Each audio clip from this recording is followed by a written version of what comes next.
A partir desse momento, bom dia, estamos aqui na nossa aula de FRS, aula do dia 23/5, bom dia a todos. Essa é uma entrada de apresentador mesmo, né? De Datena, né? Bom, pessoal, hoje... essa aí tá boa, hein, César, essa imagem aí. Ó, pessoal, hoje então nós vamos falar de propriedade para investimento, CPC 28.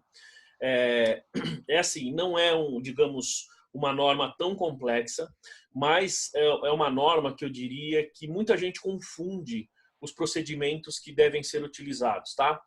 Porque há uma confusão bastante grande com relação ao que nós devemos classificar em propriedades para investimento e o que nós devemos classificar em imobilizado. Há realmente como se diz, há realmente aí não vou dizer dificuldade, mas tem vários entendimentos, tá? E aí vale um comentário. Assim, eu participo aí de umas entidades de classe aí, no grupo aqui, no WhatsApp e tal. Não sei se eu já comentei isso com vocês. E aí teve uma certa... teve uma certa situação que mandaram no grupo de uma entidade de classe, hein, pessoal? Falando sobre propriedade para investimento, se deveria classificar como propriedade para investimento ou se era imobilizado. Aí eu vi as pessoas respondendo lá, eu vi que as pessoas não estavam respondendo da forma adequada. Eu fui lá e falei, olha, desculpa, não é assim, isso tem que ser assim, assim, assim. Coloquei lá os itens do CPC, eu coloquei o ICPC 10, né, o item 10 do ICPC 10, ele explica detalhadamente essa questão de propriedade para investimento. E olha como é o nível de confusão, tá? Embora sejam pessoas bastante experientes, as pessoas falaram assim, eu entendo o que o professor Pocopete está falando, mas eu não concordo, porque é investimento, papapá, porque é imobilizado e tal. Bom, eu tinha escrito um texto gigante, explicando. Depois desse dia eu nunca mais escrevi, tá? Porque, assim, eu percebo que, muitas vezes, a pessoa está tão... E aí a gente precisa tomar cuidado, tá? Às vezes a gente está tão, digamos, arraigado num determinado conceito que para mudar esse conceito, pessoal, é difícil, tá? Principalmente quando a gente está falando em termos de normas aí. Ontem eu participei, fui pego de surpresa à noite, participei de bancas na universidade, tudo online, foi bem bacana que o pessoal apresentou online, os alunos, né? E eu aqui, depois no final, fazendo um comentário. Como eu disse, fui pego de surpresa, não tinha visto os trabalhos antecipadamente. Mas, assim, o conceito de depreciação, né? Alguns conceitos a gente via claramente, por isso que eu falo, essa questão conceitual é muito importante. Alguns conceitos, principalmente de depreciação, assim, você percebia que não estava adequado com relação aos alunos. E aí nós estamos falando de graduação. Depois esse aluno ele se torna efetivamente um profissional à frente de uma empresa, de um departamento de controladoria, de um escritório, coisa do tipo, ele vai usar os termos inadequados, tá? E esse caso aqui de propriedade para investimento imobilizado é um deles, tá? Muito bem. De todos vocês aí, pessoal, vocês já fizeram essa classificação? Entendem bem esse conceito? Não, a Solange não, César não, Rafa também não, Glauci também não, Daniele, né? O Isaías aí, então, bom dia, não falei, né? Bom dia, Isaías, Ricardo aí, o Diogo, né? Que eu já conversei. E a Luciana, se vocês quiserem, como eu não estou vendo o vídeo de vocês, vocês podem me escrever aqui no chat aqui para a gente poder ir falando, né? Não sei se vocês já viram, Diogo, já viu esse... Não? Ricardo, Isaías, já aplicaram lá nos clientes de vocês? Não? A Luciana? Bom, é o seguinte, olha só, pessoal. Esse procedimento, como eu disse, ele não é um procedimento difícil, tá? O que pega um pouco mais é a gente entender a diferença entre o que é propriedade para investimento e o que é imobilizado, tá? Bom, e como eu disse, muita gente faz confusão, principalmente por conta da atividade da empresa, tá? Só que vejam que nós vamos falar os slides aqui, eu vou passar os slides para vocês, e vocês vão perceber que em nenhum momento a norma fala ou está relacionada à atividade da empresa. Na verdade, veja, para eu fazer a classificação entre propriedade para investimento, propriedade para investimento, ele está lá dentro do grupo investimentos, antes do imobilizado, tá? Antes, assim, para eu fazer então essa classificação, eu preciso entender o que é investimento. É isso que faz a diferença. E as pessoas falam assim, não, isso aqui é imobilizado, e essa questão de se classificar no imobilizado é por conta da atividade. Um exemplo é quando você tem uma imobiliária, por exemplo. Eu tenho uma imobiliária, eu tenho lá um imóvel e aí é imobilizado. Não, não é imobilizado, tá? Muito bem. Então vamos lá, pessoal. Eu vamos passar aqui os slides para vocês, tá? Então, eu não sei se eu não sei se o Zé Carlos já teve aula usando o Zoom assim, Zé. Teve, não? Professor, eu até tenho sim, porque, como eu já havia falado com o senhor, eu gosto de participar muito de lives, principalmente lá com os colegas lá do sindicato. Estou vendo muito aí do outro colega também, aí, o Sevilha. Enfim, várias aí no YouTube, que por mais que a gente não atua diretamente, né, na área, é interessante e importante a gente acompanhar, ver os pontos, tal. Eu até, a título de dica para os colegas aí, eu achei até super interessante uma brincadeira que eu vi. Eu não sei se o senhor até comentou sobre isso nas aulas. Tem um pessoal que fez uma universidade, uns alunos, eles publicaram no Detonando o CPC 28. Foi muito interessante. Depois cabe a dica aí para todos Eu darem não uma vi. Se você olhada. puder passar isso daí. É muito legal. Foi em 2017. Foi feito como que eles brincaram. Se reuniram 6 a 7 colegas, que no caso lá foram alunos, num banco imobiliário. Então Entendi. jogava-se. Aí, número 3, puta, agora comprei agora você vai comprar um prédio. Ah, mas espera aí, vamos fazer isso contabilmente. Se é Ah, não. imobilizado, se é... Isso, poxa, não, mas e se for a prazo? Realmente trata como imobilizado? Isso aqui é investimento? Ah, não, mas ó, o CPC, muito legal, acho que vale a Gostei pena disso aí. daí. Isso é um vídeo? É um vídeo, é no YouTube. Vou anotar aqui. Muito legal, acho que fica bem claro, onde eu falei, né? Como a gente não trata, de repente, diretamente, a não ser os colegas aí, se pratica isso no dia a dia no trabalho, mas vale a pena, é muito legal, muito educativo e produtivo. Se você Eu puder, achei. se você tiver o link do vídeo, se você puder mandar, aí eu passo no grupo aqui. A gente tem um grupo Beleza, que aí a gente beleza. pode assistir. Eu gostei da ideia, achei bem legal a Legal, ideia. A gente muito pode fazer bacana, aí uma atividade nesse sentido. muito bacana. A iniciativa deles lá foi muito legal, lá de Minas, se não me Legal, engano. gostei disso daí. Tá bom? Beleza. Então é assim, continuando aí, mas depois você passa, se você tiver o link, eu Ok, agradeço. ok. Enfim, então, pessoal, quando a gente tem então essa classificação, o que muda, basicamente, assim, entre propriedade para investimento e imobilizado, digamos, é a essência e a finalidade do ativo, tá certo? Tem determinados ativos que eu vou efetivamente lançar como propriedade para investimento e tem alguns que eu vou lançar como imobilizado. Tá? Como eu disse, não é a atividade da empresa, pessoal. Então isso precisa ficar muito claro. É a primeira coisa que eu quero deixar claro para vocês. Tá? Como eu disse, é uma norma relativamente fácil, não é uma norma difícil e não é muito extensa também. Tá? Vamos lá.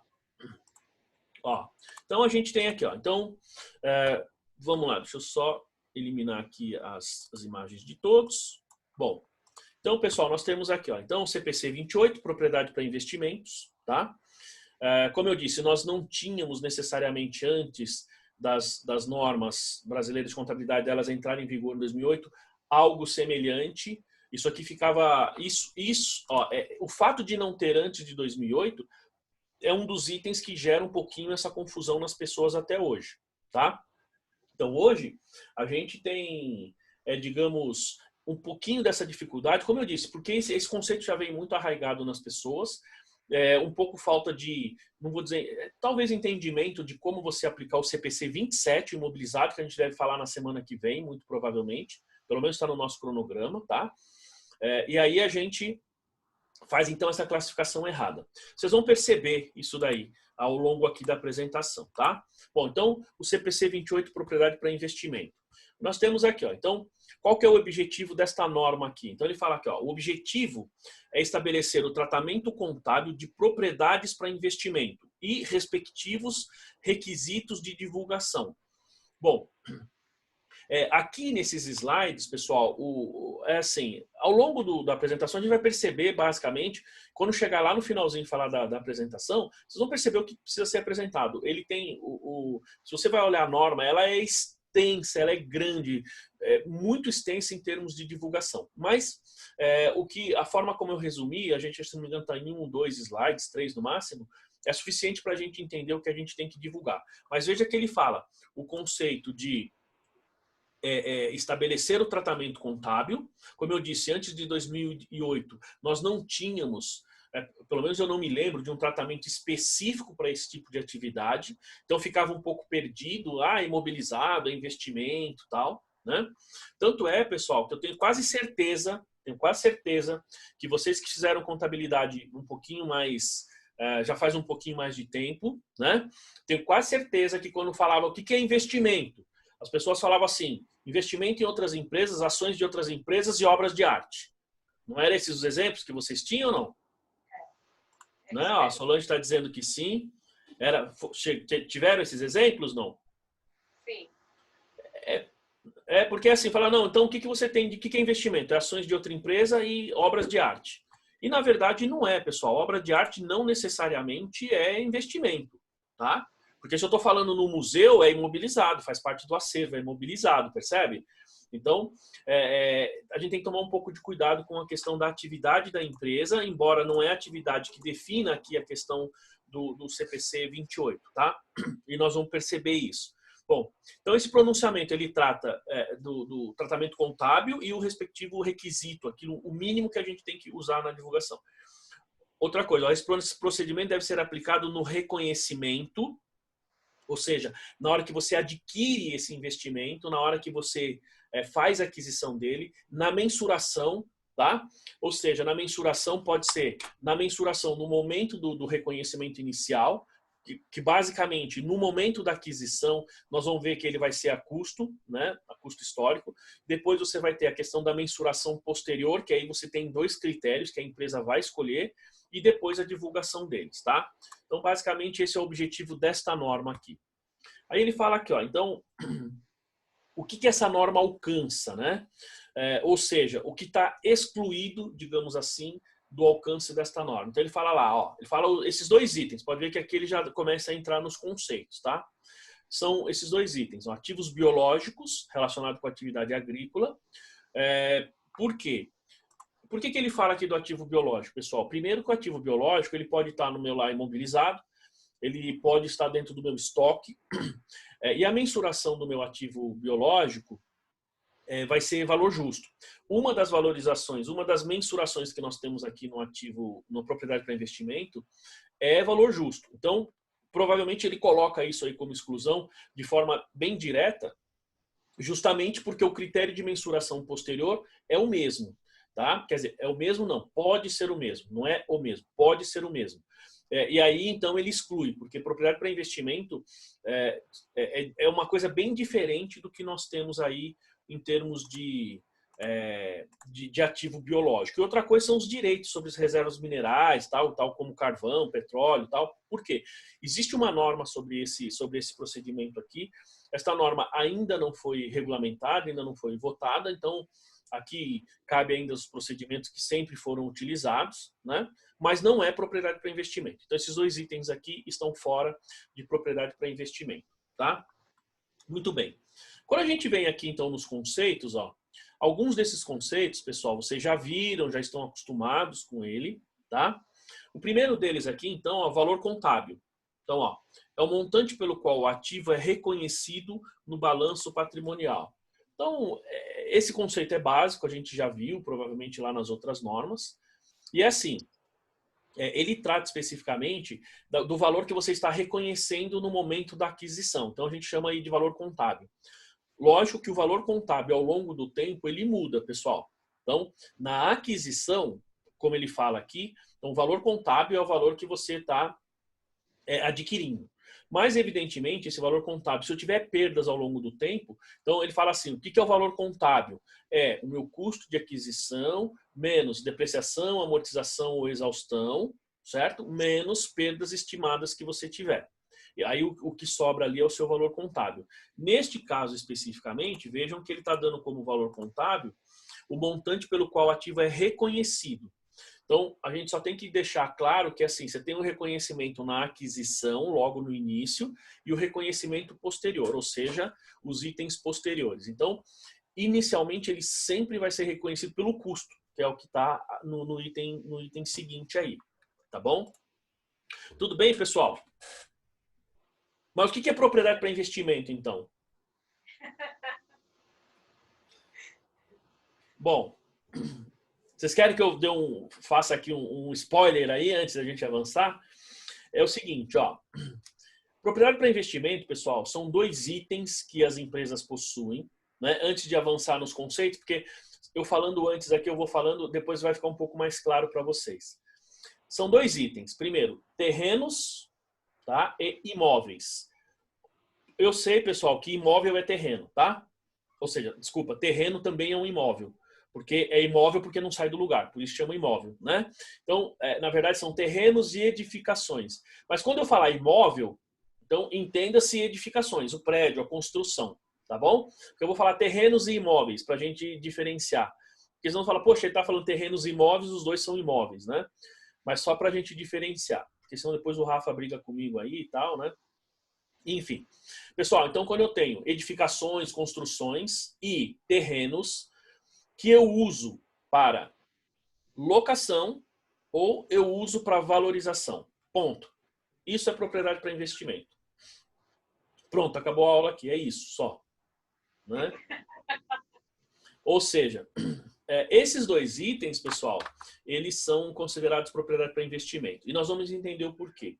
E agora, como eu falei para vocês, por que, por exemplo, uma imobiliária, muita gente fala que para uma imobiliária, então um terreno ele é imobilizado. Muita gente fala assim, não, mas eu tenho vamos pensar num imóvel. Eu tenho um imóvel, eu alugo esse imóvel é de uma imobiliária. Tá? Pergunto para vocês, vamos ver o rostinho de vocês aqui. É propriedade para investimento ou é imobilizado? Sou uma imobiliária e essa imobiliária, o negócio dela é locação e ela aluga esse imóvel. Então pergunto, propriedade para investimento ou imobilizado? Propriedade para investimento. Estoque. Não, aqui não é para venda, Rafa. Se é para venda, concordo que é estoque. Mas assim, ela usa para locação. Não, eu entendo que é mobilizado. Mobilizado. Acho que o Zé Carlos falou que é investimento, né? Não, o César falou. O César que falou, César? Então, Não foi eu não, professor. não, então, César, você acha que é investimento? É. Bom. Ô, professor. Oi. Agora eu vou fazer um comentário. Aquela palavrinha para nós agora que está sendo muito usado, depende, né? Depende. Depende, tudo depende, né? Mas assim, nesse caso, veja, uma situação clara, eu tenho uma imobiliária que ela tem um terreno, o terreno é dela, é da imobiliária, não é de um cliente que ela aluga, tá? Porque se for de um cliente, não é nem dela, não é nem imobilizado, não é nada dela, tá certo? É do proprietário. Mas nesse exemplo, ela é proprietária, vamos falar de uma sala, né? E ela aluga esta sala. Pergunto, esta sala, lá a imobiliária deve classificar como propriedade para investimento, como investimento, né? Ou como imobilizado. Então, para o Rafa, imobilizado, para o César, investimento, Solange. Agora eu fiquei em dúvida. Ficou em dúvida? E o pessoal aí, né? O Ricardo, o Isaías aí, né? A Gláucia aí, se puder falar aí também, é bom, tá? Muito bem, pessoal. Então, vejam só. Esse tipo de dúvida que muita gente tem dificuldade em classificar, tá? Vocês vão perceber aí, antes de eu responder, vamos avançar aqui, ó, tá? Bom, então quando a gente fala aqui de valor contábil, então aqui nesta norma, pessoal, isso aqui é a revisão 3, tá? Eu olhei lá, então esse material está atualizado, né? Toda semana eu tenho feito isso. Então, esse conceito aqui, ele está lá no CPC, nesse CPC, mas se você for olhar, por exemplo, no imobilizado, vocês vão ver que o valor contábil, o conceito vai estar um pouquinho diferente. Que ele vai falar, é o valor pelo qual um ativo é reconhecido, menos a depreciação, menos perdas estimadas. O que ocorre aqui também no CPC 28, tá? E aí, assim, veja, então, quando eu reconheço um ativo lá no meu balanço patrimonial, eu sempre preciso mensurar um custo. Esse custo precisa ser, digamos, ele precisa ser mensurado de forma confiável. Se ele não tiver essa mensuração confiável, eu não tenho como registrar. Aí eu teria um segundo procedimento que seria valor justo, e se eu não tiver valor justo, se eu não tiver como mensurar o valor, eu não posso chutar. Consequentemente, eu não teria como registrar se fosse relevante nota explicativa. Então, aqui ele fala aqui, ó, então custo é o montante de caixa ou equivalentes de caixa. Então, veja, nós falamos lá no fluxo de caixa, né? Então, pergunto para vocês, pessoal, esse conceito, vocês podem reparar que sempre quando ele fala de custo, ele fala custo é o montante de caixa ou equivalentes de caixa. Então, tá claro o que é caixa e equivalentes de caixa? Do que nós falamos na semana passada? Ou seja, caixa, bancos e aplicações financeiras que vão que tem um prazo até de 90 dias, convertível rapidamente em dinheiro, que você conhece o valor e um risco muito baixo de, digamos, de perda desse valor, tá? Então, quando ele usa esse termo aqui, pessoal, ó, é um montante de caixa equivalente de caixa. Então, aqui ele está usando o conceito que está lá no CPC 3 que nós vimos na semana passada, tá? Aí ele fala, ou o valor justo de outra contraprestação dada, tá? Bom, veja que ele usa dois conceitos. Ou é o que você paga, ou é o valor justo para adquirir esse ativo. Ele vai dar o conceito ali de valor justo, tá? Mas, e tem uma norma específica, pessoal, para medir ou para apurar o valor justo. É o CPC 46, que nós vamos ver também, né? Tomara a Deus que semestre que vem as aulas já voltem a ser presencial. Essa, provavelmente, ele está programado para o segundo semestre. E a gente vai entender bem o que é valor justo. Claro que ele vai te dar o conceito aqui agora. Eu tenho certeza que alguns de vocês aí já sabem esse conceito, mas quando a gente fala de valor justo, ele tem mais, digamos, mais coisas do que efetivamente o que a gente vê aqui em termos de normas, tá? Na sala de aula, pessoal, quando a gente está lá presencialmente, a gente posso até tentar colocar aqui, se vocês quiserem, posso pegar aqui algo no café e mostrar para vocês o que é valor justo na prática, tá? Não sei se vocês já assistiram aquele programa Trato Feito, no History. Já assistiram? Né? Para quem já assistiu esse programa, ali ele é impressionante o conceito latente ali que ele tem no programa sobre valor justo, tá? Então ele mostra, ele vai falando, os conceitos que ele vai usando são esses conceitos de valor justo, tá? Se vocês quiserem, vamos fazer o seguinte, na hora do intervalo eu pego um episódio aqui, projeto e aí eu vou projetando e parando o episódio para vocês poderem entender um pouquinho mais de valor justo. Embora embora hoje a aula não seja sobre valor justo, mas entender valor justo é bem importante, porque eu não fiz isso com vocês lá na sala não, né? Não, né? É bem importante porque todas as normas praticamente tratam de valor justo, tá? Ou você vai pelo custo de aquisição ou você mede pelo valor justo. Então, embora a gente vai ver o valor justo lá na frente, é melhor a gente entender bem esse conceito agora, tá? Bom, aí ele fala aqui então, ó, que o custo é o montante do meu caixa, ou aquilo que eu paguei, ou o valor justo. Veja, ele fala valor justo de outra contraprestação dada para adquirir um ativo no momento da aquisição ou construção. Bom, por que ele usa o termo aquisição ou construção? Porque você pode ter uma atividade, uma propriedade para investimento que você constrói. Você não precisa somente comprar. Assim como eu tenho imobilizado em andamento, eu tenho aqui também propriedade para investimento em andamento. Não é imobilizado. Isso vai depender, aí como o Zé Carlos falou, ou seja, depende, né, da sua intenção com aquele ativo. Então, por isso que ele fala aqui, ó, adquirir no momento da sua aquisição ou construção. Lembrando que eu posso adquirir e já imediatamente tenho a intenção, digamos, de alugar ou deixar para valorização, propriedade para investimento. Ou eu vou construir, tá certo? Exceção do terreno, que não dá para você construir, mas a propriedade para investimento no sentido de você ter uma sala, de você ter um prédio, né? Aí você pode então construir. E aí você teria que fazer esses lançamentos lá dentro do investimento.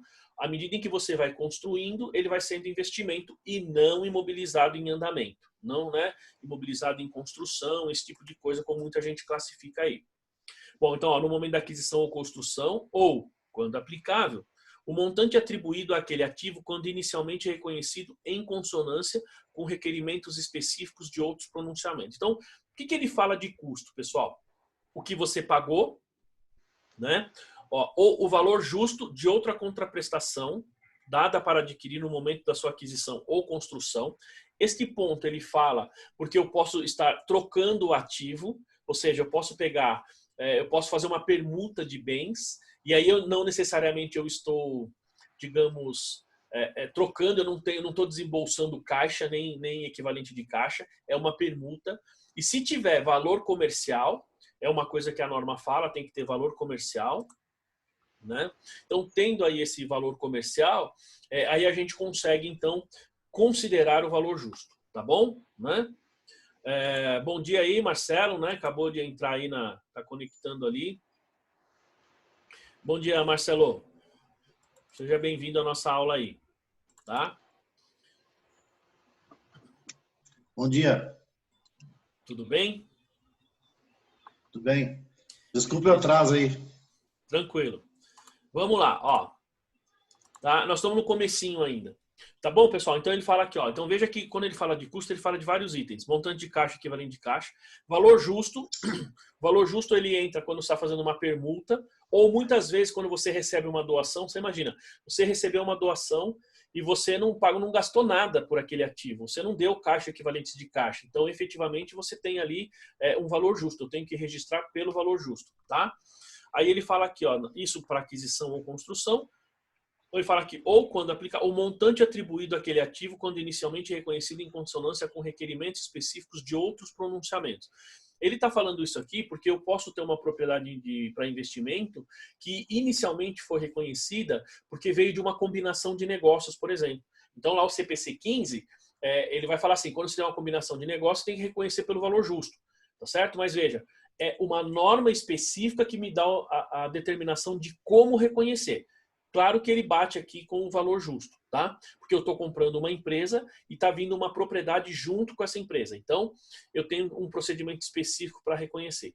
Pode ser que tenha outros procedimentos específicos. Isso depende da norma, tá? Via de regra, a que eu mais conheço, que eu me lembro agora, quando a gente fala de, assim, para reconhecimento de ativos, basicamente, ou quando a gente está falando de, basicamente, vamos falar assim, equivalência patrimonial, é um caso ou outro. Quando a gente está falando de consolidação de balanços, então isso poderia mudar, mas principalmente o CPC 15, combinação de negócios. Quando uma empresa está fazendo uma fusão, uma empresa está comprando a outra, está incorporando a outra. Então, nesses casos, a gente tem um procedimento específico também. Tudo bem até aí, pessoal? Tranquilo, né? Muito bem. Depois a gente tem aqui, então, ó, aqui ele dá o conceito de valor justo, tá? Ó, o que é o valor justo? O que é o valor justo, pessoal? Quem pode falar aí o que é valor justo? Esse conceito é bastante difundido, muito utilizado. Isso a gente tem que ter na ponta da língua. Valor justo, para mim, é aquele valor que realmente você é capaz de vender alguma coisa que você tem. Não é aquilo que você acha que vale, mas é aquilo que existe uma demanda e que alguém no mercado está interessado em comprar. Sim. Pode até... Não, sim. Pode até ser algo que você acha que vale. Entendeu? Ó, eu vou dar um exemplo. O Marcelo falou desse exemplo há 2 aulas atrás. Eu falei que eu quero comprar um violino Stradivarius por R$500. Eu falei R$5.000, né? O Marcelo falou não, custa R$5 milhões. Então veja, R$5.000 é o valor justo de um violino Stradivarius? Não, porque o senhor não é conhecedor do mercado, né? Exato, porque eu não sou conhecedor do mercado. Então, para quem é conhecedor do mercado, como o Marcelo, né, que é um violinista, né, ele falou, não, isso custa 5 milhões, né? Não, manda bem. Assim, eu que não sou violinista, eu conheço, eu sei que o violino Stradivarius é extremamente raro e sei que ele é muito caro, tá? Assim como outras coisas. Por exemplo, Tem uma moeda aqui no Brasil, uma moeda de 50 centavos, também que é super rara. É bem difícil. Não sei se vocês já ouviram falar. Tem uma moeda que acho que ela vale, uma moeda de 50 centavos, acho que ela vale uns 20, 30, 50 reais, sei lá, 100 reais, uma coisa assim.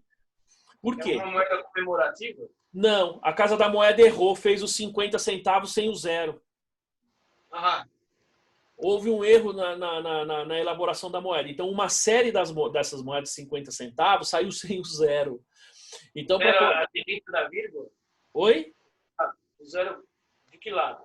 Não, porque é 5-0, certo? É 50 centavos. Faltou o zero lá depois do 5. E foi só 5? Eu acho que só 5, se não me engano. Eu não vi essa moeda, mas teve esse caso aí. E, por exemplo, esse é um caso raro. Embora eu não seja conhecedor, aí não seja colecionador, né? Mas a gente sabe que é uma moeda cara.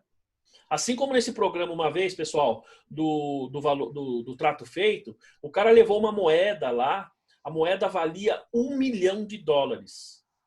Uma moeda valia $1 milhão, tá? Veja, uma coisa é eu achar uma moeda, o cara não tinha nem noção do que era aquilo. Era uma moeda que era, na verdade, chama escudo, né? Acho que era um escudo espanhol de um navio que naufragou do tesouro, não sei das quantas, de 1700 e tralalá, e a moeda era verdadeira. Valia $1 milhão. Quando o cara falou, o outro quase caiu de costa. Então, veja, o conceito de valor justo, às vezes, ele está atrelado àquilo que eu espero, mas também o que o outro espera, além de alguns detalhes a mais. Tá? Claro, pessoal, aqui nós vamos ver o conceito básico do valor justo, mas quando a gente for falar da norma, vocês vão ver que tem os inputs, ou seja, o input observável, depois o input não observável, quando você não tem input nenhum, se você está no mercado principal, se você está no mercado mais vantajoso. Então, você tem uma série de detalhes para falar de valor justo. Mas olha o que ele fala aqui. Ó. Então, valor justo é o preço que seria recebido pela venda de um ativo ou que seria pago pela transferência de um passivo. Vejam, vamos por partes. Então, é o que eu recebo na venda, na entrega de um ativo, ou quando eu transfiro um passivo. Aí você vai falar, peraí, mas quando que você transfere um passivo?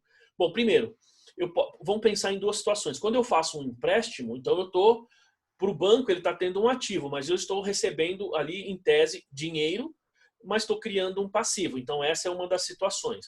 Outra situação é quando você faz uma combinação de negócios, por exemplo, e a empresa que você está comprando, ela tem passivos e você assume esses passivos. A gente chama de assumir, né, de assunção de passivos. Então, quando você assume esses passivos, então você pode ter também essa questão de valor justo. Pode ser numa troca, certo? Por quê? Eu já participei de um caso assim, de uma empresa na qual eu trabalhava. O que nós tínhamos? Nós fizemos uma troca de passivo por aumento de capital. A gente fez uma FAQ, né? Um adiantamento para futuro aumento de capital. E aí a gente fez uma troca, né? Ou seja, transferiu lá o que era passivo para patrimônio líquido. Então vejam que ali, essa transferência desse passivo para patrimônio líquido, né? Porque era a obrigação que nós tínhamos com uma empresa do grupo, a gente tinha lá uma certa atualização, mas a gente fez o reconhecimento direto no PL e depois foi aumentado o capital. Então, cai nesse item aqui, tá? Então, é o que eu receberia pela venda de um ativo ou o que eu pagaria pela transferência de um passivo. O que aqui a gente também pode pensar na questão do empréstimo. Veja, eu dei o exemplo de quando eu pego um empréstimo, mas pensa na seguinte situação. Eu já tenho um empréstimo, tá? Eu tenho duas situações. Vou falar três, tá? Eu tenho um empréstimo, eu posso pagar o meu empréstimo ele até o final, certo? Então, como eu tenho juros, e os juros ele incorre por conta da competência, então eu vou pagar os juros, eu principal ao longo do tempo. Uma segunda situação é, por exemplo, eu pego lá, ligo para o banco, falo, eu quero pagar, e o cara tira, ele traz a valor presente e ele me dá ali o valor presente e fala, essa aqui é a parcela, certo? E tem uma outra situação que às vezes acontece, que é um pouquinho diferente de trazer o valor presente, embora seja parecido, você liga lá no banco e fala, o negócio é o seguinte, eu tenho que pagar essa dívida, mas eu não tenho dinheiro por conta da pandemia, minha empresa está fechada e assim, quero negociar com você.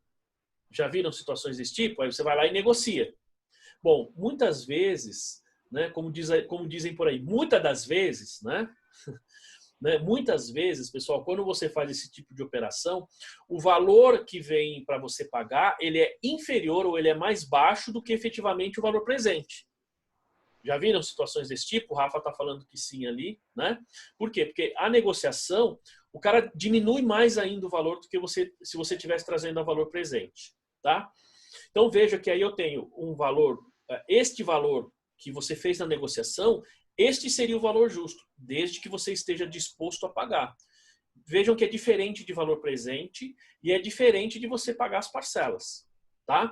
É diferente do valor que está lá no seu balanço, no caso de empréstimo, tá bom?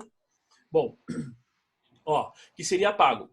Muito bem, ó, seguindo, aí ele fala aqui, ó, em uma transação não forçada, tá? Transação não forçada. Então, essa transação não forçada aqui, pessoal, ó, esse item aqui, ó, ele é bem interessante pelo seguinte. Quando eu faço uma obrigação, faço uma operação na qual estou sendo forçado a vender, estou sendo forçado a negociar. E aí esse forçado, pessoal, pode ser por conta da justiça, pode ser por conta de problemas aí, vamos pegar essa pandemia. Então imagina, eu tenho um imóvel, eu tenho uma pessoa doente na família, preciso pagar o tratamento. Então o que eu vou fazer? Eu vou pegar meu imóvel, vou queimar o imóvel, vou vender meu carro, enfim, para poder pagar o tratamento. Então veja que, ou às vezes você está sendo pressionado, né? Você imagina, você mora numa região de milícia, você mora numa região onde tem bastante traficante, o cara vai lá, né? Quem mora em algumas regiões da cidade aí, né? Em algumas comunidades aí, algumas favelas, e nem necessariamente favela, o traficante entra lá, entra na sua casa, manda você sair, mas tem que pegar suas coisas e ir embora. No Rio tem muito isso, São Paulo também tem, né? Então veja, numa situação dessa, ele está te dando alguma coisa? É um valor justo essa negociação? Claro que não. Você está dando o seu imóvel, muitas vezes você ainda está pagando, você está dando o seu imóvel por uma situação forçada. Claro que o exemplo que eu estou dando aqui, o conceito não chega nesse extremo, mas é algo parecido, do tipo, puxa, eu tenho um imóvel lá na praia, enfim, estou precisando viajar, vou ter que mudar do país, né? Enfim, preciso vender o imóvel, quero vender rapidamente. Ao fazer isso, lembre-se que você está... como se diz, não está fazendo uma operação considerando o chamado valor justo. Por quê? Porque aí, ó, não é uma operação, como a gente diz aqui, ó, uma transação não forçada. Se por algum motivo essa transação, essa operação, essa compra ou essa venda, depende do lado que você está, ou, digamos, esse pagamento desse passivo, ele for forçado, então, por algum motivo, qualquer motivo que seja, não é valor justo, tá certo? Então não é valor justo. Outra coisa que ele fala aqui, pessoal, entre participantes do mercado. Então, essa questão dos participantes do mercado também é bem interessante, tá? Pelo seguinte, o exemplo que eu sempre uso é quando você, por exemplo, vai comprar carros antigos, né? Esse exemplo é bastante interessante. Ou, às vezes eu vejo alguns programas na TV, né? Vejo programas de, por exemplo, aquele cara que pega um carro muito antigo, restaura o carro e vende e tal. Veja, esse tipo de operação, para a gente pagar, digamos aí, num Opala, ano 70, ano 1980, eu acho que 80 ainda tinha, né? Opala, né? Então você pega um Opala, você pega um Dodge Dart aí, você pega aí um Landau. Landau sim, hein? Você pega um Landau, o cara quer te oferecer, o cara quer te pagar 100 mil reais no Landau. Né? Landau era carro de presidente de empresa. Vocês lembram desse carro aí, não? Lembram do Landau? Era o meu preferido na época. Né? Já andei em vários. Eu não. Já andou? Eu tinha um cliente que tinha um. Acho que ele tem até hoje, se eu não me engano. Meu cunhado teve um também, teve dois. Então. O Rafa nunca viu, a Daniele nunca viu. O Marcelo lembra desse carro, não? Quando eu casei, eu fui para o aeroporto de Landau. Aí sim, hein? Era o Vou carro. pesquisar no Google aqui para ver o que. Pesquisar, o carro é gigante, era um carro muito grande. Eu não sou velho, não, mas eu fui. Eu também não sou velha, não. O câmbio é na mão aqui, o banco é inteiriço, tal. O carro era carro de presidente de empresa, né? E tem gente que gosta. Outro dia eu vi um na rua aqui, um Landau assim perfeito, né? Fiquei impressionado com o carro, né? Bom, Então, veja, quem pagaria hoje aí, pessoal de vocês, 100 mil num Landau, por exemplo? O Marcelo não pagaria. Alguém pagaria aí? A Daniela nem lembra que carro que é, né, Daniela? Se tivesse dinheiro sobrando de espaço, eu pagaria. Então, mas veja, isso se a gente tem dinheiro de sobra, você tem dinheiro, bastante dinheiro sobrando, tal, né? Bom, eu 100 mil reais, sinceramente, eu nem sei se eu pagaria. Eu pagaria só se fosse para jogar dinheiro fora. Vamos falar assim, né? Você tem dinheiro sobrando, você quer fazer qualquer coisa, né? Mas veja que numa situação normal, a maioria de vocês aí não pagaria. Por quê? Porque é muito caro, certo? Aí, agora, você vai falar assim para mim, puxa, mas espera aí, um colecionador pagaria. O colecionador, ele paga, tá certo? O colecionador paga 40 mil reais num Fusca ano 65, ano 69, ano 68. Meu primeiro carro foi um Fusca ano 68. Eu ainda tinha 17 anos, não tinha nem completado 18 ainda, né? Aqueles que você... Professor, Oi? essa parte aí é comigo, hein? Que eu tenho um Fusca 68, hein? Aí, então, quanto vale... Ó, vamos lá, Zé Carlos. Quanto vale o seu Fusca? Ó, meu Fusca, há 4 anos atrás, que eu ia para o Rio de Janeiro, um cara com a minha companheira ao lado me ofereceu 18 mil. Tá. Há 19 anos que eu tenho ele. Você não tem noção da quantidade de gente que, eu quero comprar, você não tem noção. É 18, é 19, só que a minha esposa não vende. Então, veja que é assim, o Zé Carlos tem o carro. Eu tive o meu primeiro carro, como eu disse, foi um Fusca 68, né? Aquele café com leite, sabe? Aquela corzinha beijinha assim. Né? Aquele carro que você vai fazer a curva, você dá um giro no volante, ele fica 5 minutos girando para daí começar a virar, né? Porque folga no volante e pé de coluna é do Fusca, não tem jeito, né? Só aventura. Exatamente. Só que é assim, veja, eu tenho uma amiga que ela tem uma professora, né? Faz, aliás, muito tempo que eu não a vejo, ela tem um Maverick. Nossa, aí sim. Eu tive um V8. Então, eu acho que o dela talvez seja V8. César, o Maverick dela, ela é a segunda dona, tá? Nossa. O primeiro dono foi o pai. Caramba. O pai tinha uma oficina mecânica. Isso significa que o carro é originalzinho, nunca bateu, não tem uma massinha, não tem nada. Sempre quando tem eventos, por exemplo, de Maverick, principalmente de mulheres, ela está à frente, né? A professora Nídia, né? Em parte de finanças, a mulher arrebenta, tá? Bom, ela tem esse carro há muito tempo. Ela já falou que ofereceram muitas vezes dinheiro para ela não vende, de jeito nenhum. Tem um cara aqui no meu condomínio, o cara tem aqui como é que chama? O cara aqui tem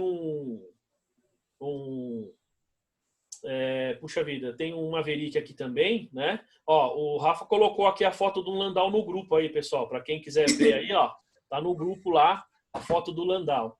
Tem Né? pessoas que têm afeto ao carro, né? Tem um valor afetivo. Então, Daniele, esse é o ponto. Né? Porque, veja só, se você for olhar como, por exemplo, você pegar o carro do Zé Carlos aí, o Fusca que ele tem, né? E assim, só concluindo, o carro que o cara tem aqui, ele tem um Dodge Charger, se não me engano, aqui. Eu acho legal, aquele que tem aquele fiozinho, aquele araminho que vem no capô assim, o pneu pintado, o pneu tem aquelas letras brancas pintadas. Meu, o carro do cara é bem legal. Ele não sai com o carro fica aqui parado. Ele falou que um dia o cara chegou aqui com ele com 70 mil reais na mão, em dinheiro, ele não vendeu, né? Então, veja, aí é o que a Daniele falou. A gente se apega a essas coisas, né? Eu lembro que eu tive uma bicicleta que eu restaurei também, eu sempre pedalei. Eu tive uma bicicleta, uma Philips 1954. Ah, o César também?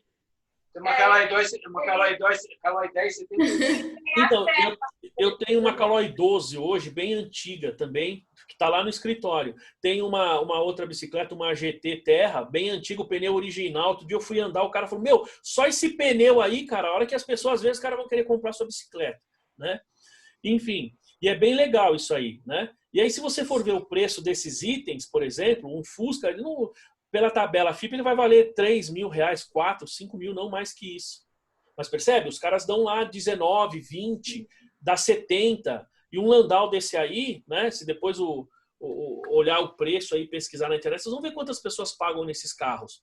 Tem um Monza O Monza 93 também lá na garagem. Ah, então, também é outro, né? Minha mãe teve um Monza também, né? O Monza era um carro bem bacana. Imagina, eu trabalhei numa concessionária Chevrolet, então os carros da Chevrolet eu adorava. Do tipo assim, trabalhava na hora do almoço, a gente deitava dentro dos carros, cochilava, ficava ouvindo música e tal. Então era um conforto enorme, né? Eu adorava fazer isso. Tinha 15 anos, 16, imagina, né?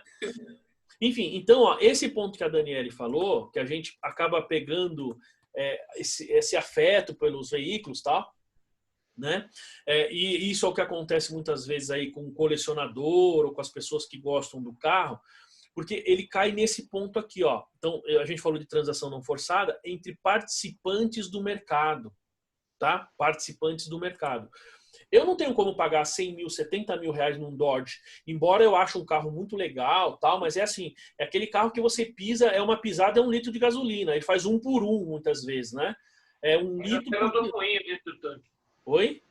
Faz até rodomoinho dentro do tanque. Faz, a hora que você acelera, você ouve o tanque fazendo ele engolindo a gasolina, né? Não sei se alguém, quando vocês vão no parque da Disney, né? Se alguém já foi, é legal, né? Porque você bebe a água lá e o bebedouro ele faz como se ele estivesse engolindo a água, não é? Você já viu lá, César? Né? É bem interessante, né? Isso daí. É a mesma coisa o tanque de combustível desses carros aí. Enfim, mas veja, eu não tenho condições de comprar Pocopets, por quê? Porque eu não sou conhecedor do negócio. Então, qualquer negócio que eu fizer com uma pessoa que tenha, digamos, um bem desse, né? Para mim não é justo, porque eu não sou conhecedor. Tá certo? Agora vamos ver outra ponta. Você pega aqui o nosso amigo, o José Carlos. O José Carlos, ele conhece, porque ele tem o carro, porque ele gosta, porque ele usa o carro, tá certo? Ele vai passear com o carro. Então, ele tem noção do preço. Mas veja, já ofereceram aí 19, 20 mil reais para ele, ele não vendeu, certo? E por que ele não vendeu? Por que a esposa dele não vendeu, nas palavras dele? Porque para ele não é um valor justo. Se a pessoa oferecer 200 mil reais para ele, pode ser que ele não venda, certo? Porque para ele, aí como a Daniele falou, ele está tão apegado ao bem, digamos assim, que ele acha que não vale a pena. Então, ainda que se ofereça 200 mil reais para ele, pode ser que não seja um valor justo. Tá? Então, primeiro, eu preciso ser conhecedor do negócio e mais, né? Aí, pegando o gancho que a Solange tinha falado no início, eu preciso estar disposto a vender e preciso ter uma pessoa disposta a comprar. Tá? Por exemplo, a minha irmã ela tem um imóvel lá no Imbu, bem no centro do Imbu. Para quem conhece ali o Imbu, tem a Rua da Feira, tem uma subidinha lá em cima. Ela tem uma casa grande lá, que era o escritório dela. Foi o escritório dela há muito tempo lá. Ela está há muito tempo querendo vender aquele imóvel. Tá há bastante tempo. Bom, outro dia até falei para ela, falei, sabe por que você não vende? Ela falou, por quê? Porque ninguém compra, tal, eu não sei. Eu falei, você não vende porque o valor não é justo. Você percebe? O que ela está pedindo não é justo. Então, quando você tem o valor justo, é aquilo que a pessoa está disposta a pagar, mas você também está disposto a vender. Então, enquanto você não achar alguém que diga o seguinte, puxa, isso aqui é justo, eu estou disposto a pagar, aí você, enfim, chega, digamos, você faz um match ali, né? Então, ali você tem o valor justo. Fora disso, pessoal, não é valor justo. Tá claro? Tá claro essa questão do conhecedor do mercado aí? Você precisa ser conhecedor, para você chegar lá nesse item. E por último aqui, ó, no conceito, gente, eu tô demorando um pouquinho mais no conceito de valor justo, porque ele é muito importante. Todas as normas ele fala de valor justo, tá? Embora depois a gente vai discutir mais, mas a gente vai falar sobre essa norma aí. E no final aqui, ó, ele fala o seguinte, sempre que as normas fizerem menção a valor justo, você vai ter este ponto aqui, ó, tá? Você vai ter este item aqui, ó, que ele fala aqui, ó, tá, ó, na data da mensuração. Por que ele sempre vai falar na data da mensuração? Porque quando a gente trata de valor justo, eu preciso ter como medir o valor justo. E o valor justo, pessoal, ele muda dia a dia, tá? O valor justo, ele tem variações, digamos, diárias. Por exemplo, se eu estou comprando ações de uma outra empresa, eu vou pagar, vocês vão falar assim, você vai pagar o valor de mercado. Tá. Lembre-se que o valor de mercado é o valor justo. Não sei se vocês sabem como é que funciona a negociação na Bolsa de Valores. Né? Vocês sabem como funciona ou não? o chamado o livro de ações lá, que eles falam lá na Bolsa? Não? Já ouviram falar? Bom, funciona da seguinte maneira. Eu tenho um livro, digamos, tem um livro aqui que você está querendo comprar. Então, vamos supor que nós temos 4 pessoas querendo comprar. Fala, eu quero comprar ações da Petrobras e eu vou pagar R$1. Eu quero pagar R$1. Você liga na corretora, porque isso tem que ser feito via lá a corretora. Aí ele vai acessar e vai falar assim, eu quero comprar, eu tenho pessoas querendo comprar a R$1, a 95 centavos, 90 centavos e 50 centavos, tá? R$1, ó, quero comprar. R$1, 90 centavos, 80 centavos e 50 centavos, tá bom? Só que aí você tem as pessoas querendo vender. Então você tem o cara que quer vender a 1,20, o cara quer vender a 1,10, mas tem um cara querendo vender a R$1. Tá certo? Então, pessoal, esse livro que eles falam, hoje é eletrônico, né? Ele muda tão rapidamente essas cotações que nem o nosso olho, a olho nu a gente não consegue identificar as mudanças nesse sistema, que é de tão rápido.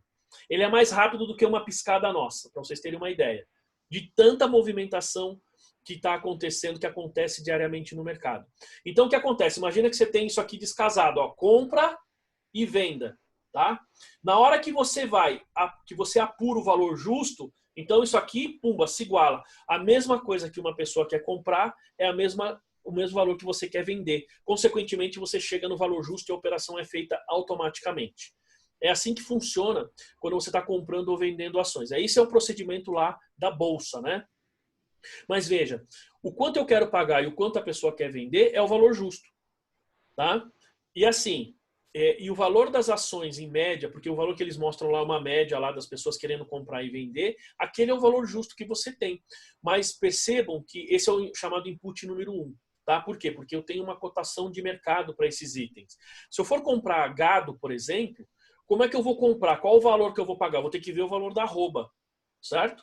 Então, aquele arroba que a gente vê lá na internet, basicamente, o arroba é quase 15 quilos, é 14 ponto alguma coisa, dá quase 15 quilos. Então, quando você vai ver, vou comprar um boi, quanto vale o boi? Bom, preciso ver quantas arrobas tem aquele boi. Vou pesar o boi e falar, ó, esse boi tem tantas arrobas. Que aí eu posso querer pagar mais ou menos em função, digamos, não especificamente por conta da arroba, mas pode ter uma negociação a mais ou a menos em função da própria, digamos, linhagem do boi, não sei o quê, vamos supor que ele é filho de um campeão, né? Então tem todos esses detalhes. Mas assim, a questão para esses casos, eu tenho uma cotação de mercado. Então, e essa cotação de mercado seja o valor da arroba. E o valor da arroba, para vocês terem uma ideia, pessoal, ó, ações, funciona assim. Nós temos só a Bovespa em São Paulo, hoje, né, atualmente, porque antigamente você tinha a Bolsa em São Paulo e a Bolsa no Rio, as duas negociavam ações, mas aí ficou centralizado, que leilões são feitos no Rio e a compra de venda de ações, né, é feito aqui em São Paulo. Então, separaram aí as operações. Então, a partir desse momento, todas as ações elas seguem as cotações da Bolsa aqui de São Paulo, que virou nacional. Mas quando eu quero saber o valor das ações, se eu quiser saber o valor das ações da Petrobras ontem, sexta-feira, então eu preciso ir lá especificamente, e aí a gente vai entrar nesse conceito aqui, ó, na data da mensuração. Se eu estiver fazendo uma operação, eu preciso medir o valor das ações na data da mensuração, ou seja, no dia de ontem. Tá certo? Se eu for fazer isso com as arrobas, né? Se eu for fazer isso com qualquer outro item, por exemplo, se eu for comprar lá um determinado instrumento financeiro que ele está cotado lá na BMF, né? Que hoje está na Bolsa também, então eu vou comprar um direito, mas eu tenho o valor justo na data da aquisição. Tá claro, pessoal, que é valor justo? Então, valor justo é um valor que eu estou disposto a pagar, a pessoa está disposta a vender entre partes independentes do mercado, numa operação não obrigatória, né, numa operação não compulsória. Ele tinha até mais alguns detalhes, né, cujo valor deveria estar disponível, tal, não sei o quê, e que nós estamos falando, então, de conhecedores do mercado na data da mensuração. Tá claro, pessoal? Eu me detive um pouco mais aí no conceito de valor justo, porque ele é muito importante para a gente. Bom, aí a gente entra aqui então, pessoal, no conceito de propriedade para investimento. Ó. Aqui sim, então vamos ver o conceito. Então, propriedade para investimento é a propriedade. Veja, pessoal, que ele fala terreno ou edifício, tá? Terreno ou edifício, somente esses dois itens. Ou parte do edifício, ou parte do terreno, ou ambos, tá certo? Mas sempre terreno ou edifício. Tá? Então, quando eu estou falando de, por exemplo, uma máquina, um equipamento, fora aqui do conceito de propriedade para investimento. Ó, eu falo aqui, então, é a propriedade terreno ou edifício, ou parte do edifício, ou ambos, mantidas pelo proprietário ou pelo arrendatário do arrendador financeiro para oferir. Vamos lá, pessoal, vou grifar aqui, ó, para oferir aluguel ou para valorização do capital ou para ambas, certo? Então, nós estamos falando de valorização, aluguel. Isto caracteriza a propriedade para investimento. E aí ele fala aqui assim, ó, e não para uso na produção ou fornecimento de bens ou serviços, ou para finalidades administrativas, ou venda no curso ordinário dos negócios. Gente, esse conceito ele é muito claro. Então, quando eu tenho uma propriedade para investimento, nós estamos falando de terrenos e edifícios, tá? Edificações. Então, pode ser uma sala, pode ser um prédio inteiro, que eu uso para locação ou para valorização. Se eu utilizar para fins próprios, para fins de, como é que eu posso dizer, na minha produção, aí eu caio no conceito de imobilizado, que nós vamos ver semana que vem. Tá? O conceito de imobilizado, ele diz assim, que são os bens que você usa para produção dos seus produtos, comercialização ou pela prestação de serviço, que faz parte da sua atividade fim. Tá? E aí o último item cai naquilo que o Rafael falou, que são o quê? São bens que eu vou vender no curso normal, no curso ordinário dos meus negócios. Curso ordinário é o curso normal, né? O Diogo fez uma pergunta aqui. Vou responder já, Diogo. Então, assim, quando você tem algo que você compra para revenda, é estoque, tá? Por isso que ele fala venda no curso normal dos negócios. O Diogo está perguntando, então casa é considerado terreno ou não entra? Não, Diogo, é assim, casa é casa, terreno é terreno. Bom, e por que eu estou respondendo desta forma? Porque mesmo que você compre, digamos, você comprou uma casa, você comprou um escritório. Quando você compra, o terreno vem junto, tá certo? Você não tem como, a não ser que a sua casa seja no rio, né? Seja uma casa flutuante. Mas fora disso, porque tem também, né? Mas fora disso, você comprou um barco, por exemplo, né? Mas aí o bem seria o barco, tá? Mas quando você compra uma casa, uma fábrica, enfim, uma edificação, o terreno está junto, ele não é dissociado.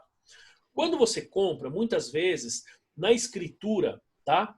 Ou mesmo no valor de IPTU, você consegue separar o valor da edificação e o valor do terreno. Tá? Então, se você conseguir fazer isso, o ideal é você lançar separado terrenos e edificações, se você conseguir. Tá? Então, casa é considerado edificação. O terreno é terreno propriamente dito.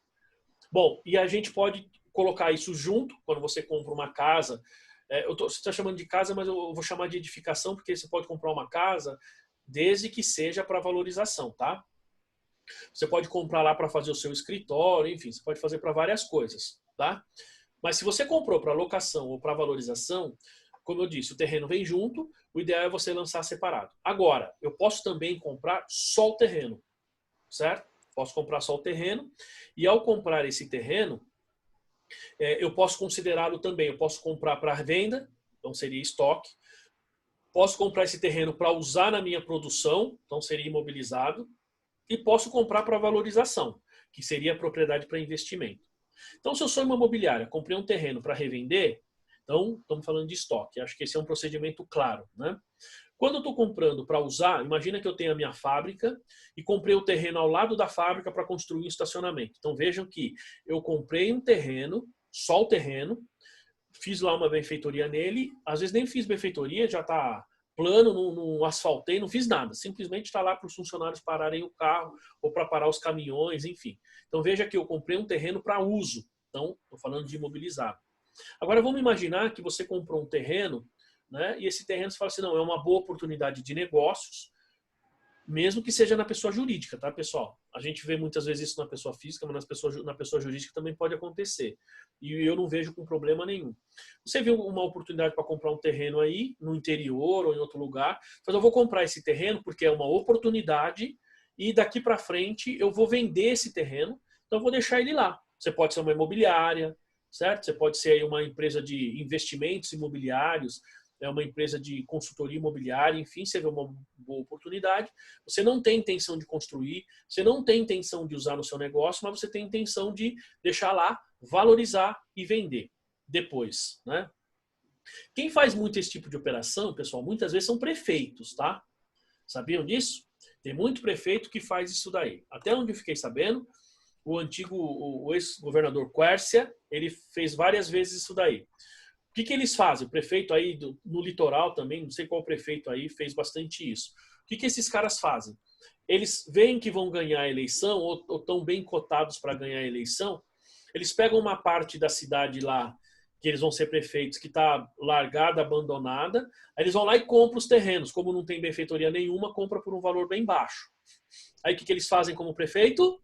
Vão lá e dá um trato naquela região. O terreno, ó, vai lá para cima o valor, aí os caras vendem. É bastante comum isso acontecer, né? É mais ou menos o que o Galvão Bueno faz aí, né? O Galvão Bueno, vocês podem reparar que às vezes ele pega algum jogador, o cara tá jogando super mal, mas ele tá lá elogiando o cara, falando que o cara é o melhor, não sei o que, tal, tal. Sabe por que ele faz isso?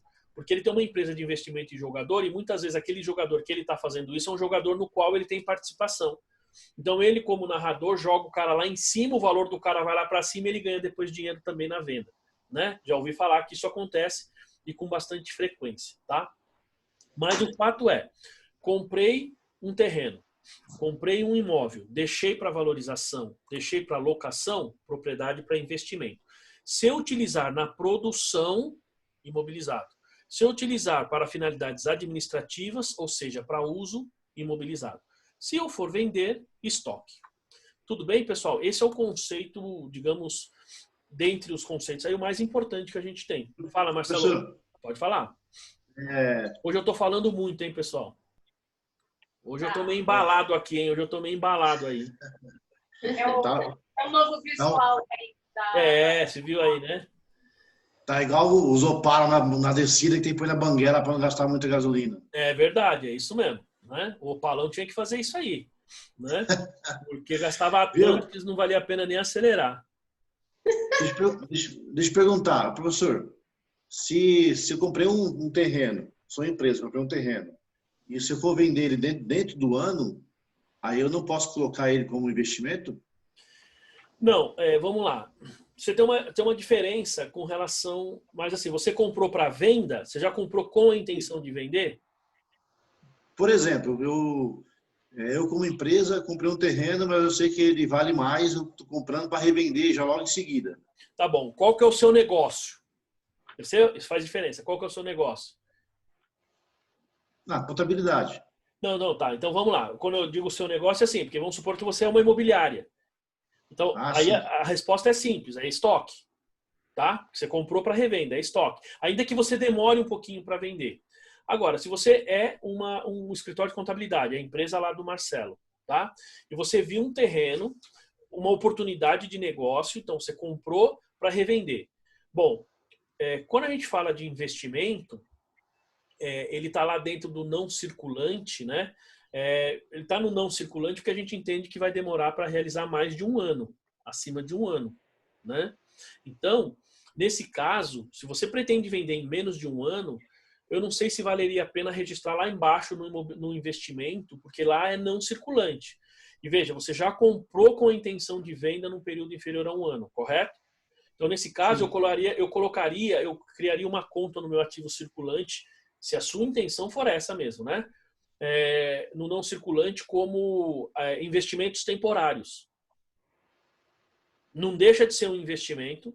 Você vai dar a mesma característica que você tem aqui no investimento, que a gente vai ver, porque isso seria em tese uma propriedade para investimento, só que o período inferior a um ano. E por que eu aconselharia lançar isso no circulante como investimento temporário? Porque você vai fazer caixa em menos de um ano. Então, para aquele usuário que vai olhar a sua demonstração, veja que o efeito no caixa vai se dar ainda dentro do exercício. Percebeu?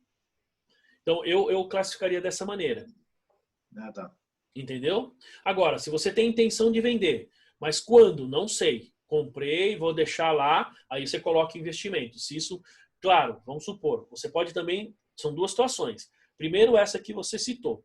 A segunda pode ser a seguinte situação. Eu comprei um terreno e esse terreno eu pretendo vender. Quando? Não sei. Então tá lá, deixei ele lá para valorização, tá? Comprei um terreno na Lua, vou deixar para valorizar, para até a gente ter... Tem gente que compra terreno na Lua aí, né? Tem gente que compra terreno no mar, né? Porque, enfim. Comprei um terreno na Lua, vou deixar lá valorizando até o momento que a gente tiver condição de ir lá na Lua. Beleza. Veja. Só que é o seguinte, eu comprei, eu não tenho a intenção de vender. Então, consequentemente, você está deixando esse investimento no longo prazo, lá no grupo do não circulante. Tá? Você está colocando lá no não circulante, tá claro? Só que passou 6 meses, veio uma pessoa e te fez uma oferta. Falou assim, puxa, eu quero comprar esse terreno. Você vende. Tá? Então, você percebeu a diferença? Assim, você tem um deles, você não tem a intenção de vender, mas vende. Então, você classifica no investimento lá no grupo do não circulante. Se aparecer uma oferta, você vende. Agora, você pode fazer o quê? Eu já compro com a intenção de vender. Então, quando você já tem essa predisposição a vender em menos de um ano, é como imobilizado. Ele seria investimento temporário, né? Ou bens com vida útil inferior a 1 ano. Então, você criaria um grupo específico lá no circulante para você fazer a venda. Porque você sabe que isso vai interferir nos seus índices de liquidez, né? Entendeu? Então, faz diferença para fins de análise. Isso que seria importante. Tudo bem, pessoal? Tá claro que é propriedade para investimento ou não? Sim. Sim. Esse é o conceito básico que a gente tem em termos de propriedade para investimento, tá? Bom, vamos adiante aqui, ó. Depois, ele fala assim, ó. Então, propriedade ocupada pelo proprietário. Então, esse conceito aqui é importante porque se você tem aquilo que, digamos, você tem um imóvel, tá? E você está usando esse imóvel, então ele tem uma parte que muitas vezes pode estar ocupada, né? Olha o que ele fala aqui, ó. Então, a propriedade para investimento é a propriedade, terreno, edifício ou parte. Por que ele fala ou parte, né? Porque muitas vezes parte desse seu imóvel está ocupada pelo proprietário.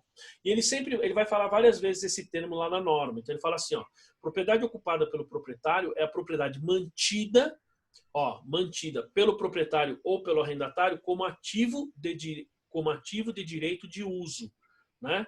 Ou seja, aquele ativo no qual eu ocupo, eu uso para o meu negócio, tá? Eu estou usando ou eu estou arrendando. Eu efetivamente não estou usando, mas estou transferindo para terceiros. Aí não vai ser propriedade para investimento, né? Ou eu tenho o direito de uso, tá? Eu tenho o direito de uso. Vou voltar aqui no slide. Aqui ele fala aqui, ó, é a propriedade mantida pelo proprietário ou pelo arrendatário como ativo de direito de uso. Por que direito de uso?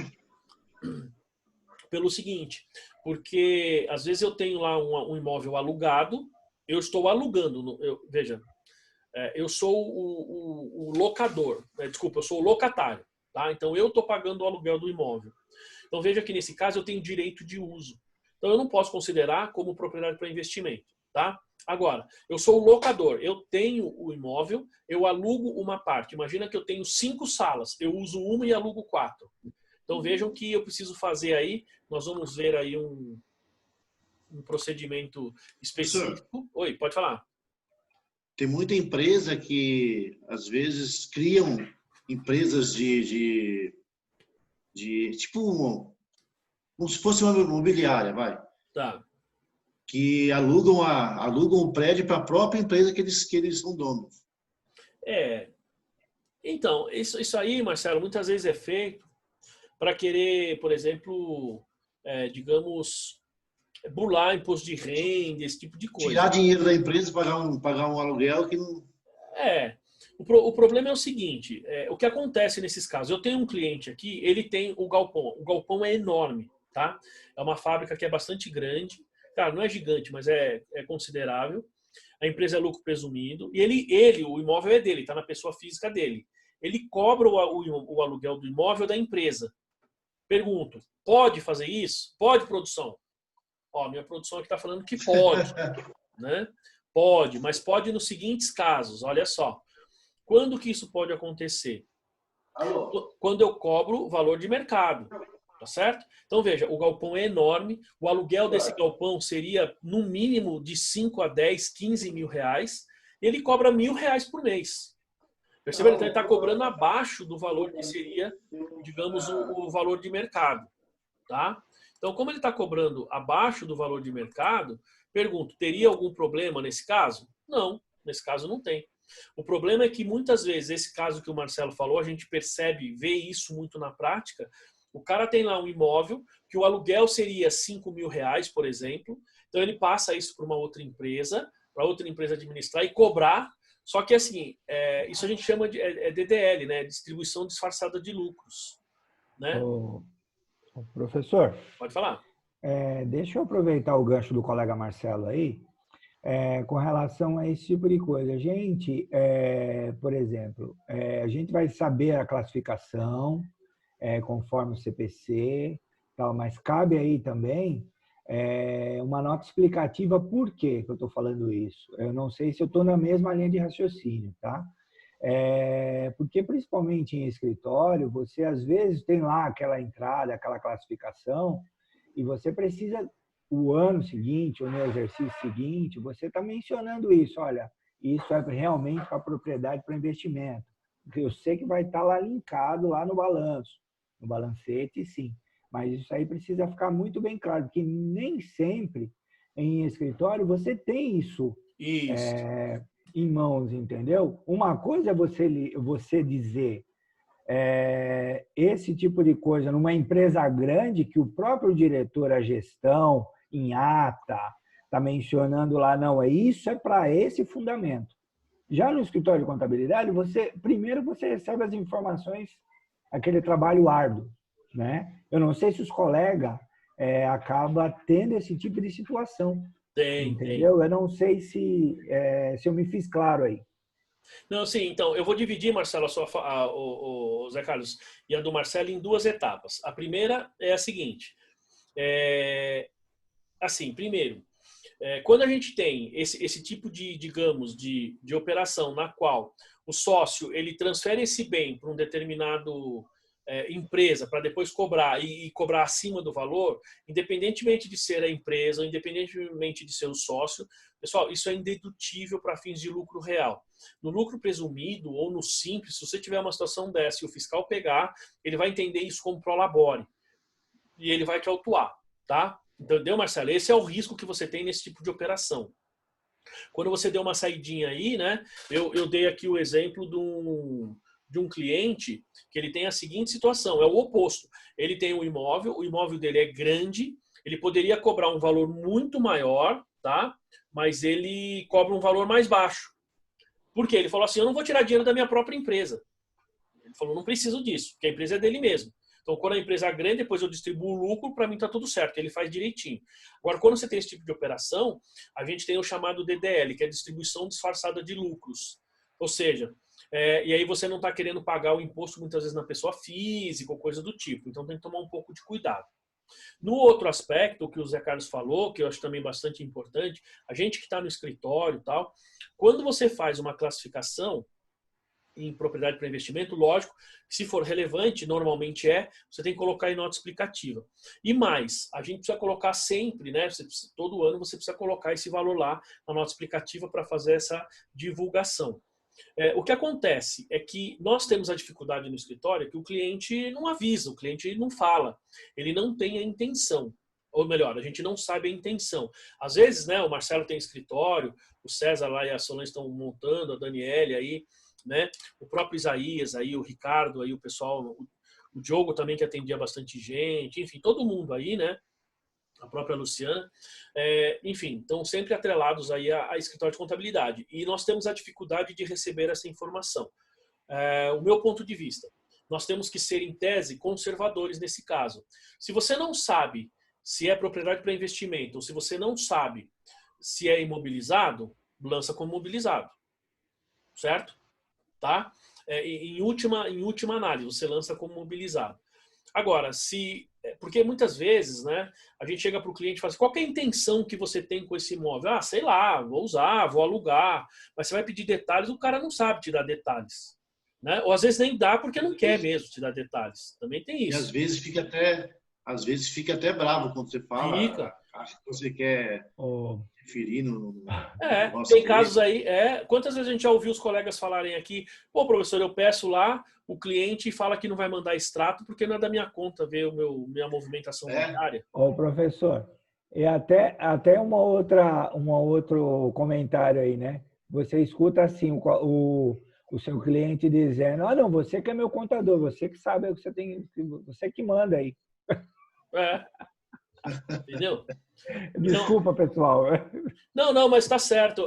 A gente só tem que tomar cuidado, pessoal, porque esse tipo de operação, quando o cliente fala isso daí, primeiro, se o cara não manda extrato, eu já falei algumas vezes para vocês, né? E sempre repito, se o cara não manda extrato, não manda documento, não faça a contabilidade desse cara. Assim, quando eu digo não faça, não é que você vai não querê-lo mais como cliente. Tira do contrato que você presta serviços de contabilidade. Por quê? Porque se ele não te manda extrato, você vai ficar adivinhando os números do cara, você não tem essa obrigação. Nós não somos mágicos, tá certo? Nós não temos como fazer. Porque depois se dá um problema qualquer, aí o cliente vai falar assim, não, mas foi o contador que fez. Então, por exemplo, numa situação dessa, o cara adquiriu um imóvel, você não sabe, você não consegue identificar, você liga para ele, então, e tal, mas qual que é o seu entendimento? Você é meu contador, você que sabe. O mais conservador possível, imobilizado. Certo? E coloca na nota explicativa muitas vezes. Fala, estou classificando como... Esse bem está classificado como imobilizado porque não se sabe exatamente, não se tem claramente a intenção se é para locação ou não. Sei lá. Né? Entenderam? Então a gente tem que ser porque o cliente muitas vezes ele simplesmente deixa na nossa mão e a gente acaba depois podendo ter, correndo risco à toa. Tá? Então a gente tem que tomar bastante cuidado com essas classificações. Eu sempre sugiro o mais conservador possível. E se essa propriedade, então, ela está sendo ocupada pelo proprietário, essa parte ocupada, pessoal, vai ser imobilizado. A parte na qual está sendo locada, né, que você está fazendo locação, então ali você tem propriedade para investimento. Tá? Bom, aqui, ó, deixa eu só ver uma coisinha aqui. Tem bastante mais itens de conceitos aqui, tá? Ó, vamos lá. As propriedades para investimento, então, são mantidas para obter rendas ou para valorização do capital ou para ambas. E por isso são classificadas no subgrupo investimento dentro do ativo não circulante. Tá certo? Bom, eu vou ler esses 3 itens aqui, pessoal, e a gente vai explicar então essa diferença. Se bem que a gente já está chegando praticamente na hora do intervalo, mas dá tempo. Ó, ele fala aqui, ó. Por isso, uma propriedade para investimento gera fluxo de caixa altamente independente de outros ativos mantidos pela entidade. Isso distingue as propriedades para investimento de propriedade ocupada. Propriedade ocupada, pessoal, não é que foi ocupada por terceiros, né? Propriedade ocupada é imobilizado, tá? Muito bem. Até agora, pelo que nós falamos, pessoal, qual a diferença entre esses conceitos aí, antes de eu avançar nos slides? Qual a diferença entre imobilizado e propriedade para investimento? O que vocês acham aí? A diferença é a intenção que você tem dentro da operação da empresa para aquele item. Ou você vai utilizar para a sua atividade, do seu objetivo social, ou você vai ter aquilo lá pelo conceito, né? Não vai utilizar, mas vai manter lá na empresa. No investimento. O investimento não sofre depreciação. O mobilizado, sim. Depende. Depende, Marcelo, depende. Nós vamos ver aí, depende. Né? Há um incentivo para um ou outro, né? Mas pode também ter depreciação. Por isso eu estou dizendo, depende. Mas nós vamos ver isso daí. Mas o seu raciocínio tá certo. Pessoal... Isso fala em tese, né? né? Não, mas a norma deixa bem claro isso também. Que, na verdade, vai ser uma escolha. Você pode escolher as duas situações. Não precisa ser necessariamente um ou outro, né? A gente vai falar isso na sequência aí. Mas olha só, pessoal.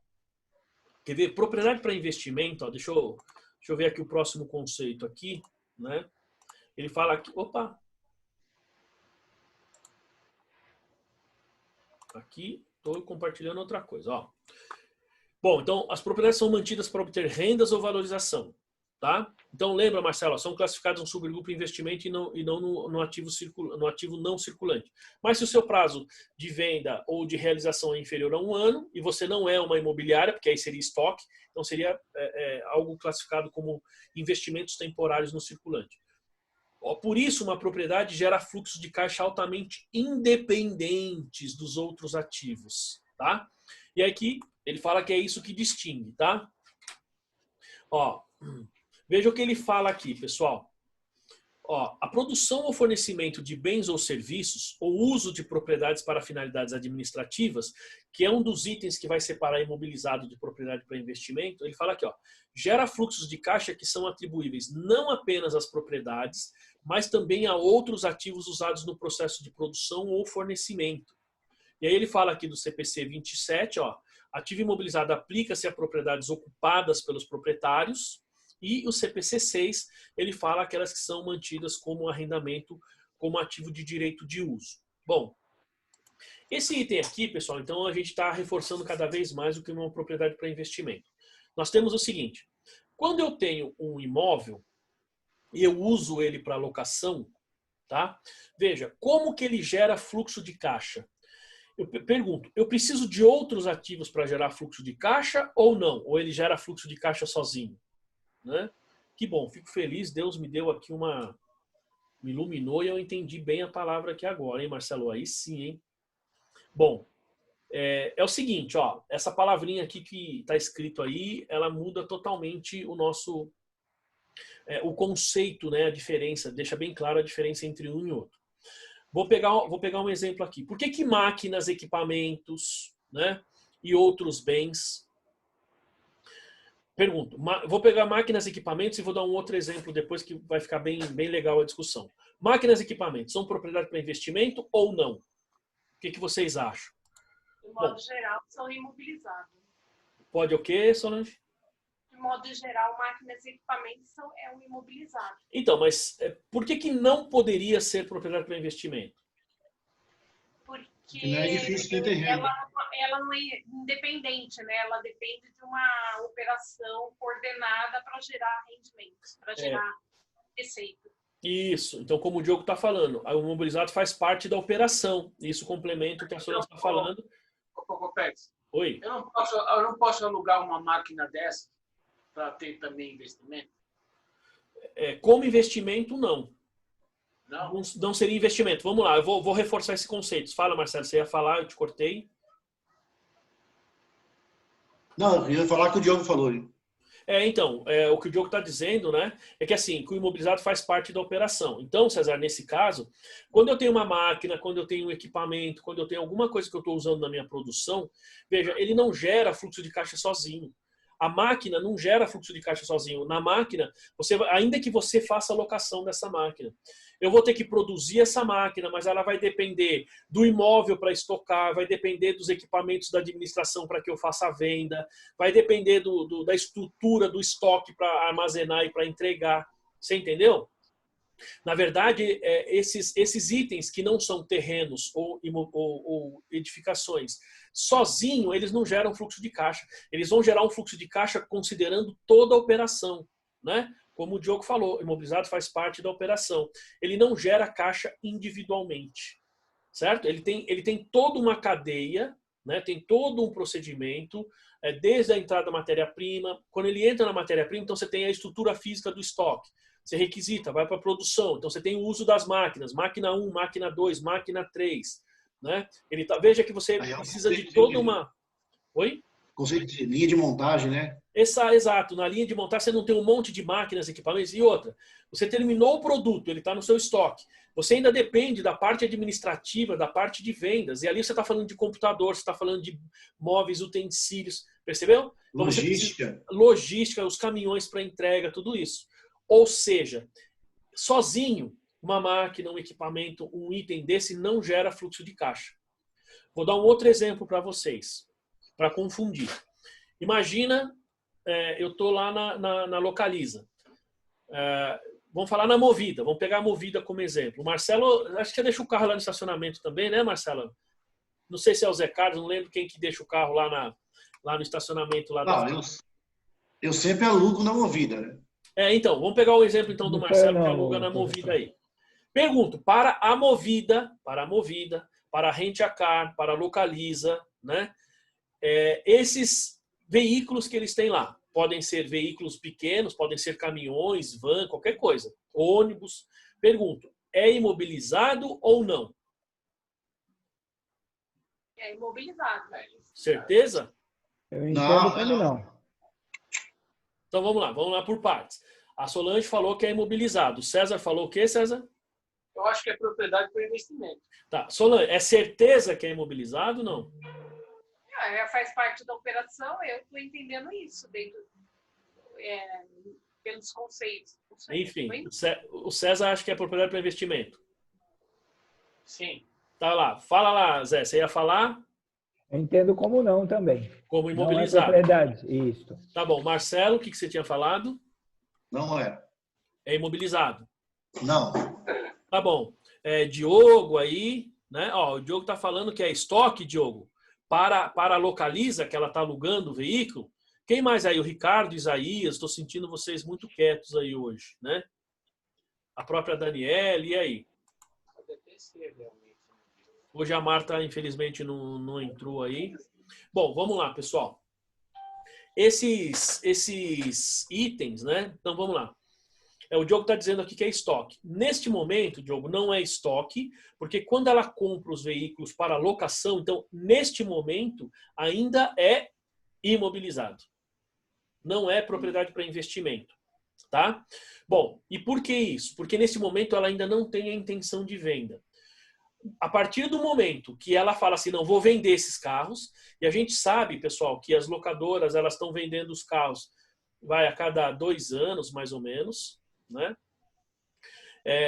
Acho que não mais do que isso, ela já vende esses carros. Então, quando ela decide fazer essa venda, então é efetivo. E não é nem necessariamente estoque, né? Porque aí a gente tem lá o CPC 31, que a gente vai ver, que são bens não circulantes mantidos para venda. Então a gente vai classificar numa conta nesse caso. Se no negócio da Localiza, se não forem empresas diferentes, que eu não sei como que é a constituição societária deles lá, né, o objeto social. Mas se no objeto social eles tiverem um negócio, estiver dentro da mesma empresa, a venda efetiva, então ele teria uma classificação que até poderia ser estoque. Mas isso quando ele decide vender, tá? Antes, pessoal, é imobilizado, tá? E por que imobilizado? Porque, semana que vem nós vamos ter que voltar nesse ponto, vocês vão ver. Quando a gente for falar de imobilizado, o conceito de imobilizado tem um item que ele fala assim, são itens nos quais, imobilizado é um item no qual a empresa detém o direito sobre bens corpóreos que estão sendo alugados, tá? De forma simples. Então cairia nesse conceito, por exemplo, dos veículos. Veja que um veículo alugado pela Localiza, ele não gera fluxo de caixa sozinho. Ou seja, embora seja uma locação, aí você vai falar, mas espera aí, eu estou locando um imóvel e estou locando um carro. Qual que é a diferença? Os dois não são locações? Não. O imóvel você aluga e ele gera fluxo de caixa sozinho. O imóvel por si só gera fluxo de caixa. Ele não depende da sua estrutura na empresa para geração de caixa. Enquanto que o veículo depende. Porque o veículo você vai ter que ter o uso da sua, digamos, estrutura empresarial para não só ofertar a venda, fazer o processo, manutenção, controle. Enquanto que o imóvel, meu querido, você alugou, deixa lá, o cara fica 20 anos no imóvel, você só recebe. Né, Marcelo? Só manda boleto e acabou. Né? Veja, ele gera fluxo de caixa sozinho. Eu acho que eu e o Zé Carlos estavam pensando já no dia que fosse vender o carro. Então, Essa pergunta sua foi muito sacana, viu? Então, mas assim, aí nesse caso ela poderia entrar como estoque. Mas como se trata de um item não circulante, vamos supor que eu tenho lá a Localiza, ela não tem estoque. Ela não vende carro. O negócio dela não é vender carro. Estou pensando no objeto social dela. Então, mas ela vende. A gente sabe, a gente vê as lojas aí. Então ela teria que pegar esse bem e não classificar exatamente como estoque, mas classificar como o CPC 31, itens, bens não circulantes mantidos para venda. Na verdade, eles fazem um acompanhamento lá da depreciação. Quando chega um certo valor, para eles não ter muita perda e não gerar imposto, né, sobre o ganho de capital, eles pegam e já vende o carro para poder zerar. Então, Marcelo, eu vou te falar uma coisa que talvez você não saiba, que eu fiquei surpreso quando fiquei sabendo, isso faz alguns meses aí, foi um pouquinho antes, foi logo que a gente começou as aulas. Bom, não sei se eu comentei com vocês, mas as locadoras de veículos, né, eles ganham mais dinheiro vendendo o carro do que alugando hoje. Sabiam disso? Sabia disso? Funciona assim. O que a locadora faz? Ela compra o veículo, como ela compra em grande quantidade. Então, por exemplo, as montadoras agora, com essa pandemia, eles estão tendo problemas. Tá? Por que eles estão tendo problema? Primeiro que a população não está comprando carro. Né? E, como o Diogo está escrevendo ali, vendem quase por preço de zero. E o Diogo tem razão. Porque o que eles fazem? Eles compram, eles ganham dinheiro na venda. Eu achava que não. Mas eles não fazem isso não. Por exemplo, como eles compram hoje o seguinte, acho que de 20 a 25% mais ou menos da venda das montadoras é para locadora de veículo. Veja que não é 100% para concessionária. Tá? Claro que isso muitas vezes é feito via concessionária, mas o cara eles vão lá, a maioria, até onde eu sei, vai na fábrica, compra em grande quantidade. Claro que as concessionárias... Oi? Paga mais barato fazendo negociação? Exato, paga mais barato que comprando na concessionária. E outra, a concessionária ganha com isso também, porque ela ganha uma comissão, tá? Mas eles depois vão lá... ajusta... Oi? Aí depois faz o valor justo lá no... Exato, então vamos supor, ele compra um valor direto na montadora por um valor bem abaixo, ele ganha dinheiro na locação e depois quando ele vende quase pelo preço de zero, porque ele não deixa o carro detonar muito, vende pelo preço quase de zero e aí ele ganha dinheiro mais na venda ainda, entendeu? E aí, vejam, então, ele ganha dinheiro na venda e na locação. Eu pensava assim, que até um tempo atrás, que as montadoras vendiam para minimizar a perda, mas não, é para ganhar mais ainda. Então, eles ganham na locação e na venda.